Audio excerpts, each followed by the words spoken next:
वैशालीताई सूर्यवंशी यांच्या हस्ते कजगाव वाडे गटात मशालचा झंझावात शाखांचे शुभारंभ। ऋतू लागण्याच्या आधी भडगाव तालुक्यातील उर्वरित गावांमध्ये शाखांचा शुभारंभ करण्याचा आमचा संकल्प असून मतदारसंघातून पुरुषांच्या सोबतीने महिलांचा सुद्धा आम्हाला उत्स्फूर्त प्रतिसाद लाभत असल्याचे प्रतिपादन शिवसेना उद्धव बाळासाहेब ठाकरे पक्षाच्या नेत्या वैशालीताई सूर्यवंशी यांनी केले। त्या तालुक्यातील कजगाव वाडे गटातील शिवसेना शाखांच्या शुभारंभ प्रसंगी बोलत होत्या। मी स्वतः लोकसभा लढणार नसून पक्षाने दिलेला उमेदवार मात्र मी निवडूनच आणणार असे मत शिवसेना उबाठा पक्षाच्या नेत्या व्यक्त केले। वैशालीताई नरेंद्रसिंग सूर्यवंशी यांनी गाव तिथे शाखा हा उपक्रम सुरू केला असून यात पाचोरा आणि भडगाव तालुक्यातील प्रत्येक गावात पक्षाची शाखा सुरू करण्यात येत आहे।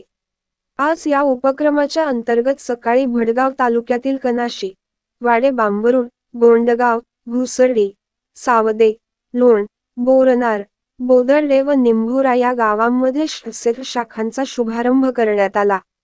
या प्रसंगी जोरदार जयघोषणांनी परिसर दुमदुमल्याचे दिसून आले। यात गोंडगाव येथे उपस्थितांशी संवाद साधला आहे। दरम्यान गोंडगाव येथेच बोलताना योजनाताई पाटील यांनी भडगाव तालुक्यातील जनता या वैशालीताई यांच्या पाठीशी खंबीरपणे उभ्या राहून त्यांना आमदार बनवणारच असे सांगितले।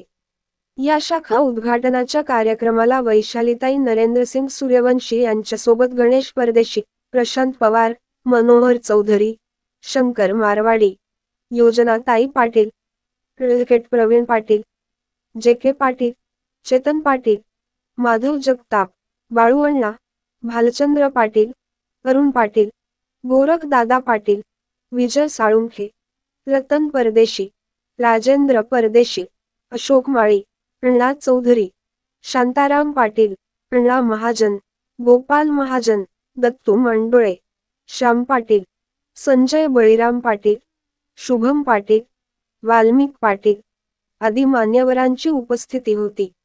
दिव्य महाराष्ट्र न्यूज करिता सतीश पाटील भडगाव ग्रामीण मधल्या शाखा ओपनिंगचा कार्यक्रम सुरू केलेला आहे। आता गोंडगावची शाखा ओपन झालेली आहे। येणारा लोकसभेचा काळ आहे।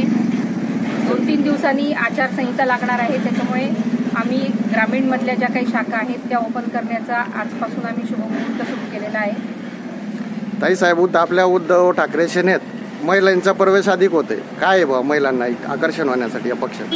माहित नाही, कदाचित एक महिलेला आपण साथ द्यायला पाहिजे म्हणून महिलांचा जास्त उदंड प्रतिसाद मिळतो आहे। जितका महिलांचा मिळतोय तेवढे माझे जेवढे बंधू आहेत त्या सगळ्यांचा सुद्धा मला चांगला प्रतिसाद मिळतो आहे।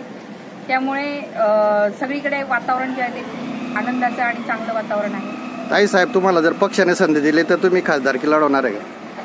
मी याच्या अगोदर पण सांगितलेलं आहे की मी खासदारकी लढणार नाही। मला उद्धव साहेबांनी सांगितलंय की तुम्हाला विधानसभाच लढायची आहे, त्याच्यामुळे लोकसभा लढण्याचा विषयच नाही। आणि उद्धव साहेबांनी ज्यांना तिकीट दिलं त्यांना लोकसभा लढावीच लागणार आहे आणि आम्ही संपूर्ण ताकदीने लोकसभा लढणार आहोत। काय वाटतं, आपला जो जिल्हा आहे जळगाव जिल्ह्यात, त्यात आपला ताकद काय वाटते शिवसेनेची? जळगाव जिल्ह्यातच नाही पण संबंध महाराष्ट्रामध्ये उद्धव साहेबांच्यासाठी अगदी चांगलं पोषक वातावरण आहे। कारण त्याला तसंच आहे की उद्धव साहेबांनी कोरोनाच्या काळामध्ये अतिशय उत्तम असं कामगिरी केलेली आहे आणि जे काही आता महाराष्ट्रात आपण बघतो आहोत हे कुणालाही आवडलेलं नाही। त्याच्यामुळे फक्त जळगाव जिल्ह्यातच नव्हे तर संबंध महाराष्ट्रामध्ये वातावरण चांगलं आहे।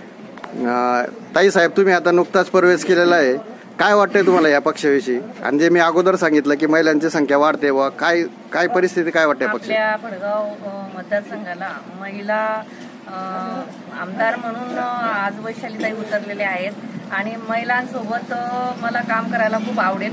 कारण महिला ह्या काय करू शकतात हे मी सांगण्यापेक्षा आमच्या वैशालीताईंचं कामगिरी एकदम उत्तमाची आहे आणि आम्ही वैशालीताई सोबत पूर्ण ताकदीनिशी आणि घरोघरी जाऊन आम्ही ताईंसाठी आमदार कशा होतील एवढंच मी सांगू इच्छिते। धन्यवाद ताई साहेब।